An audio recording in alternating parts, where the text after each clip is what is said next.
நெருப்பை சுற்றி உட்கார்ந்து கொண்டு கதை சொன்ன காலத்திலிருந்து தெருக்கூத்தாகி, நாடகமாகி, அது திரையரங்கமாகி, தொலைக்காட்சியாகி, இன்று வேறு பல ஊடகங்களாக கைபேசியில் படம் பார்க்கும் அளவுக்கு மாறிக்கொண்டு வருகிறது நாங்களும் ஈடுபட்டிருக்கும் இந்த தொழில்.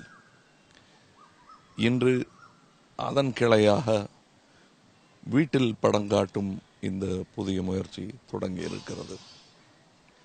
எல்லா ஊடகங்களும் பக்தி மார்க்கம் உட்பட இந்த தொழில்நுட்ப மாறுதல்களுக்கு ஆள்பட்டேயாக வேண்டும். அப்படி ஒரு மாற்றம் தான் இது என்பது என்னுடைய கருத்து. அதில் நம்பிக்கை இல்லாதனாலும் அதை ஒரு உதாரணமாக சொல்ல கடமைப்பட்டிருக்கிறேன்.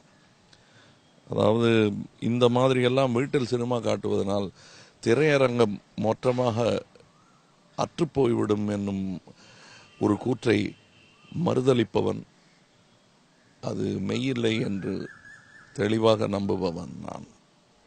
அந்த உதாரணம், நான் சொல்ல வந்த உதாரணம், கேலண்டரில் எத்தனை தான் சாமி படங்களை போட்டாலும் அந்தந்த ஸ்தலங்களுக்கு சென்று சாமி கும்பிடும் பழக்கம் நம்பிக்கையுள்ளவர்களுக்கு இருப்பது போல் ஒரு கலாச்சார வழக்கமாகிவிட்ட கூட்டத்துடன் சினிமா பார்க்கும் என்ற இந்த குணம் மாறாது என்பது என்னுடைய அழுத்தமான திண்ணமான கருத்து.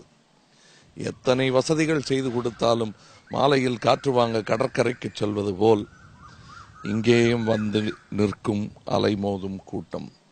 இது சௌரியம் கருதி வீட்டோடு பார்க்கும் ஒரு வசதி. ஆக திரையரங்குகள் வீட்டரங்குகளை எதிரியாகவோ அல்லது வீட்டரங்கங்கள் திரையரங்கத்தை எதிரியாகவோ பாவிக்க வேண்டிய தேவையில்லை.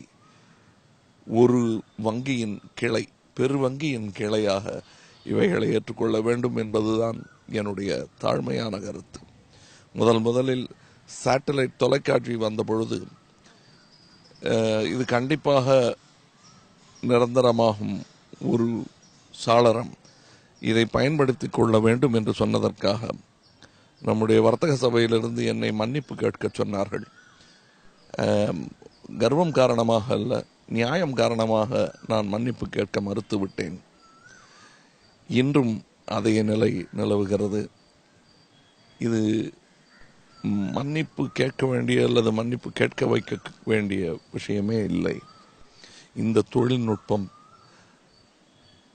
சேரன் அவர்கள் கொண்டு வந்து சேர்க்காவிட்டாலும் வேறு யாராவது சமசிந்தனை உள்ளவர்கள் இதை செய்வார்கள். ஆனால் இன்று சகோதரர் சேரன்